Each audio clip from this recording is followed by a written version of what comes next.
అమెరికన్లలో ఉంది. ఇదే 2018లో 2018లో జనవరిలో 3 రోజులు షట్ డౌన్, ఫిబ్రవరిలో 1 రోజు షట్ డౌన్, డిసెంబర్లో 35 రోజులు షట్ డౌన్. 35 రోజులు షట్ డౌన్.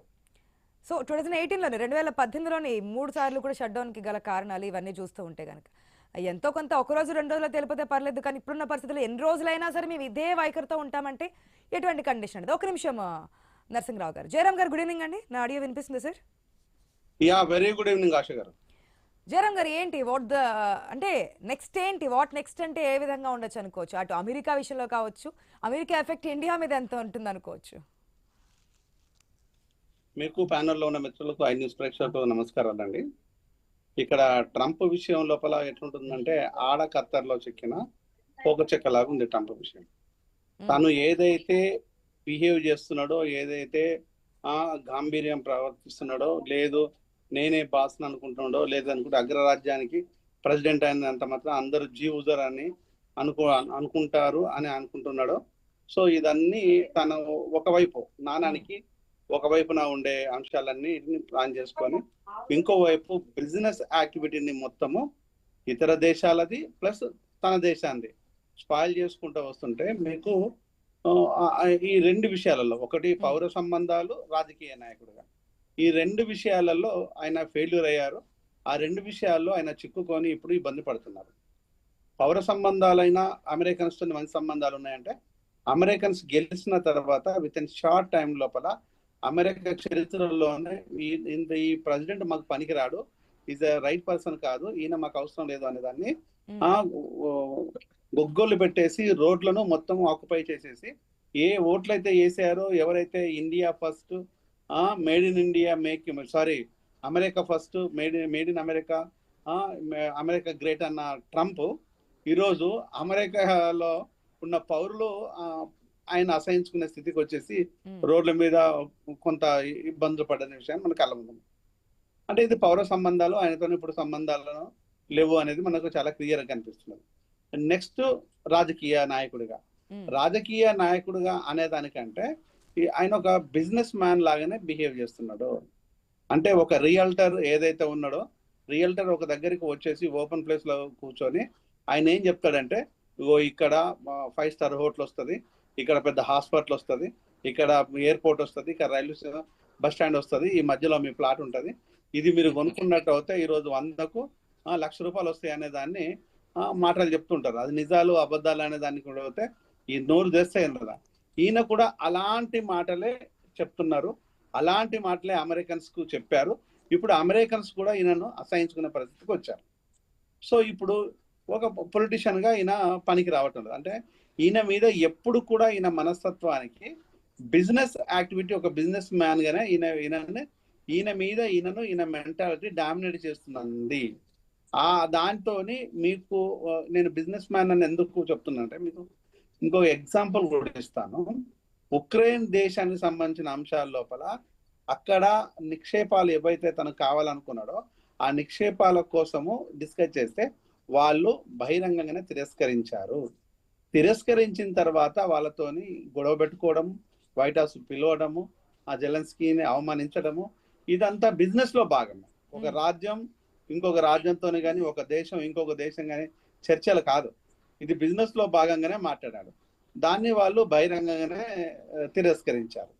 తిరస్కరించిన తర్వాత ఆయన ఏమనుకుంటే, లేదు నేను పొలిటీషియన్ని, ఫక్త్ పొలిటీషియన్ తో పాటు ఒక శాంతి దూత అవతారం, సెల్ఫ్ శాంతి దూత, ఆయన ఎవడు అనలేదు కానీ ఆయనే ఒక సెల్ఫ్ శాంతి దూత అవతారం ఎత్తేసి నోబుల్ బహుమతి, ఎందుకంటే ఇంత ముందు అనేక మంది అమెరికన్ ప్రెసిడెంట్స్ వచ్చింది కాబట్టి నాకు కూడా రావాలని ఒక పిచ్చి పీక్ లోకి వెళ్తే, అది ఎవరంటే మన ట్రంప్ అనేది. ఇప్పుడు షట్ డౌన్ సిచ్యువేషన్ ఉన్నా ఇప్పటికీ అదే కోరుకుంటారు, నేను 7 యుద్ధాలు ఆపాను, నాకు కంపల్సరీ నోబెల్ బహుమతి కావాల్సిందని చెప్పి ఇదే కోరిక కోరతారేమో స్టిల్ నౌ ఇప్పుడు కూడా ట్రంప్.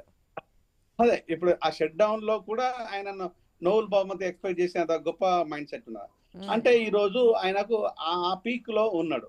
ఇక నెక్స్ట్ భారతదేశం కానీ ఇతర దేశాలకు సంబంధించిన కానీ, మన భారతదేశం మీద ఇంకొకటి ట్యాక్సెస్ ఏం చేసిందంటే, ఎంటర్టైన్మెంట్ అంటే మన సినిమాల మీద, ఎంటర్టైన్మెంట్ మీద 100% విధించండి. అంటే దగ్గరగా మనకు అమెరికాలో ఇక్కడ మన cinema industry, Telugu industry, I'm not talking about Bollywood, Kollywood etcetera etcetera, దాని ఓన్లీ తెలుగు ఇండస్ట్రీనే మనము పర్ యానం వచ్చేసి దగ్గరగా 600 నుంచి 700 కోట్ల వరకు మనం సంపాదించుకున్నాం.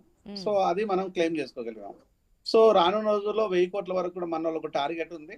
ఆ దిశలో వాళ్ళకంటే వాళ్ళు ఒక ప్రత్యేకమైన ఒరవడితో ప్రయాణం చేస్తున్నారు. అదొకటి. ఇంకొకటి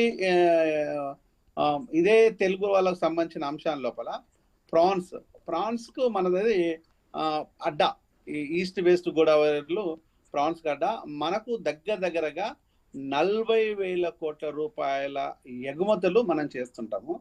ఇది మనకు ఒక ముఖ్యమైన క్రాఫ్. ఇక్కడ రైతులకు అది చాలా కీలకమైంది. కానీ ఈ రోజు ఫ్రోజన్ ప్రాన్స్ గోడౌన్లలో అక్కడ దిబ్బలు గుట్టలుగా పడి ఉన్నాయి. అది వాళ్ళు లబో దిబ్బో మొత్తుకుంటున్నారు. అయినా కూడా ఆయనకు బిజినెస్ చేయాలన్న ఆ ప్రాపర్ థాట్ కూడా లేదు. అంటే is a real business man. అంటే సో లావాదేవీలు ఇచ్చిపుచ్చుకోవడాలు అనేక ఉంటాయి. కానీ ఈజ్ అ రియల్టర్. 100 రూపాయలు పెట్టి 1,00,000 రూపాయలు సంపాదించ లోపల ట్రంప్ ఈజ్ ఎక్కువగా ఫీల్ అయ్యే వ్యక్తి. సో అది ఆ విధానాన్ని మళ్ళీ అవలంబిస్తున్నాడు. అది కూడా నేను బాగా క్లియర్ గా ఈ గత 4-5 నెలల నుంచి మనం బాగా డిస్కషన్లలో ట్రంప్ గురించి మాట్లాడుతున్నాం కాబట్టి ఇదొకటి. అంటే ఈ రోజు ఒక దేశం ఇండియాతోనే ఉంది అంటే లేదు, అనేక దేశాలతోని ట్రంప్కి ఇదే పరిస్థితి ఉంది.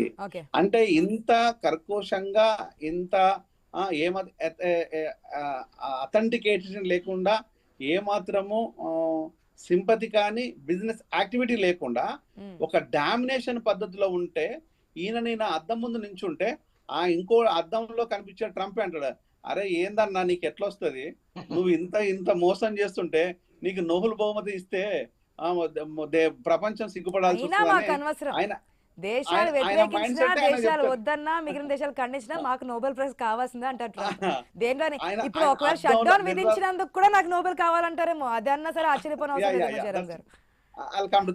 అంటే ఆయన అద్దంలో కనిపించే ఆయన ఇంకొక బొమ్మనే ఆయనకు ప్రశ్నిస్తూ ఉంటది. అయినా కూడా మనోడికి గేమ్ లేదు. అయినా కూడా ఇదే లైట్ ఆయన కావాలనుకున్నాను. అంటే ఇది ఏం ఎక్స్పెక్ట్ చేస్తున్నాడు అంటే ఆయన మైండ్ సెట్ ప్రకారము ఆయన ఏం ఎక్స్పెక్ట్ చేస్తున్నాడు అంటే, ఏదైనా మన ఆధీనంలో ఉండాలి, ఎవరైనా మనతో చర్చలకు రావాలి, ఎవరైనా మనం చెప్పినట్టు వినాలి, మనం అడిగే వాటాలకు తలొగ్గాలి, అప్పుడు అగ్రదేశం అని చెప్పుకుంటూ ఉండాలి. అంటే అన్ని దేశాలు యుద్ధాలు చేస్తూ ఉండాలి, మా దగ్గర యుద్ధ సామాగ్రి కొనుక్కోవాలి. నెంబర్ 1. నెంబర్ 2 వచ్చేసి మీరు మా ఇంటికి వచ్చినా, మేము మీ ఇంటికి వచ్చినా ఎగుమతులలో దిగుమతులలో మాకే లాభాలు రావాలి. నెంబర్ 2, ఇక్కడ ఉండే మన దగ్గర నుంచి వచ్చే సాఫ్ట్వేర్ కంపెనీస్, ఇప్పటి వరకు సాఫ్ట్వేర్ కంపెనీస్లలో మన ఆదాయం వచ్చేసి పరాణము దగ్గరగా ఈజీగా 20 లక్షల నుంచి 25 లక్షల కోట్ల ఆదాయాన్ని మనము సంపాదిస్తున్నాం. ఇక మెడికల్ సంబంధించిన అంశానికి వచ్చినట్టయితే మన విద్యార్థులు కానీ, ఆ చుట్టూ అమెరికాలో ఉండే విద్యార్థులు కానీ, అక్కడ నుంచి మేము కెరబియన్స్, నేను అమెరికాలో పనిచేసినప్పుడు అమెరికన్ ఇంటర్నేషనల్ కోఆర్డినేటర్ గా మెడికల్ కాలేజ్ ఉన్నప్పుడు ఇక్కడ మనం ఏం పే చేస్తామంటే USMLE అనే ఒక ఎగ్జామ్ రాస్తుంటాము. దాన్ని 3 స్టెప్స్ ప్రకారం ఉంటుంది. అప్పుడు చాలా సులభతరంగా ఉండేది, కొంతవరకు ఈజీగా ఉండేది. సో మేము చాలా కష్టపడ్డాం. ఎందుకంటే మేము తెలుగు మీడియం నుంచి వెళ్ళి తెలుగు మీడియం చదువుకొని చాలా ఇబ్బందులు పడ్డాం. అట్లాంటి ఇప్పుడు ఇంగ్లీష్ మీడియం చదివిన వాళ్ళకు కూడా USMLE అంటే